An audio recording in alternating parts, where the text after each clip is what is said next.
All right, today we are pulling on the gloves and conducting a full corporate autopsy on a name you definitely know, 23andMe. Yep, the genetics company that promised to unlock the secrets in our DNA is now basically on life support, and we're going to figure out exactly what went wrong. You gotta remember, it really wasn't that long ago that 23andMe was a Silicon Valley superstar. Back in 2021, it went public and was valued at a staggering $6 billion. It was the height of the consumer genetics craze, and it felt like literally everyone was spitting in a tube to find out where they came from. But man, the crash was just as fast as the climb was incredible. By early this year, that $6 billion valuation, it pretty much vanished. The company's worth tanked to around $50 million, making its shares a penny stock. We're talking about one of the most spectacular corporate faceplants in recent history. So that leads us to the big question, how? How on earth does a company with that much cash, that much brand recognition, and a database holding the DNA of 15 million people go from billions to bust? Well, we are about to find out. And listen, the answers here have huge implications for your data and the future of this whole industry. So if that's something you care about, do me a favor and hit like on this explainer and subscribe for more. Okay, let's get right into it. The first cause of death, you could say, was embedded in the company's own DNA from the very beginning. Its business model was just fundamentally broken. The whole problem is right here, in this little box. Think about it. A DNA kit is a one-time thing. You buy it, you get your results, and that's it. You're done. There's no real reason to buy another one. This created what you could call a genetic testing ceiling, a hard limit to their growth with zero recurring revenue to keep the lights on long-term.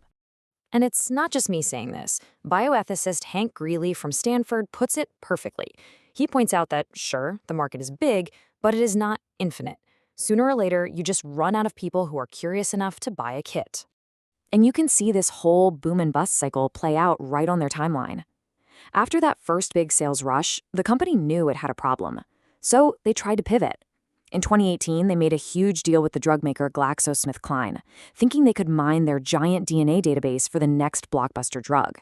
But by 2020, kit sales were already in a nosedive, and that super expensive pivot into drug discovery, it just wasn't paying off, forcing them to shut the whole division down in 2024.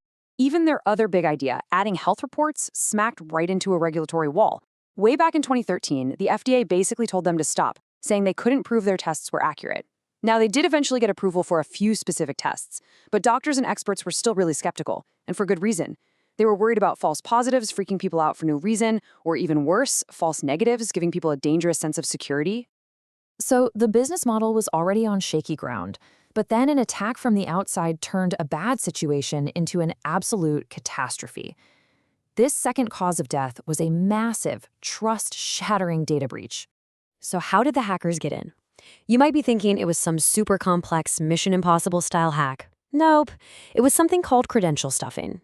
All the hackers did was take lists of usernames and passwords that were already leaked from other website breaches and just tried them on 23andMe's login page. It worked wherever people had, reused the same password. Now, this is where a smallish breach exploded into a total disaster. While only 14,000 accounts were directly hacked, the attackers were smart. They used a feature called DNA relatives, which, by the way, is turned on by default, to scrape the data of all the connected family members. Just like that, a minor intrusion turned into a mega breach that exposed the data of nearly 7 million people. That's almost half their customers. And here's the part that is just bone-chilling. The hackers didn't just dump the data online. They weaponized it. They specifically sorted and started selling lists of users based on their ethnicity, starting with people of Ashkenazi Jewish and Chinese descent. This wasn't just about making a quick buck. This was about using our very biology to target specific groups of people. It's a truly shocking turn that shows you the very real, very scary dangers of these data breaches. All right, let's get to the final blow. This one didn't come from the market or from hackers. No, this one came from inside the company's own boardroom. And by the way, if you're finding this breakdown useful, hitting that like button really does help us out.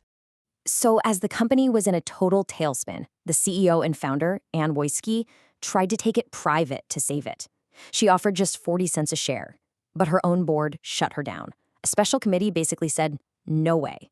They called the offer insufficient and not fair to all the other investors who'd lost a fortune, and they questioned whether that price even came close to valuing the company's biggest asset, that massive genetic database. the standoff finally came to a head. And in a move you almost never see, 7 out of the 8 board members, everybody except for Wojcicki herself, they all resigned at the same time.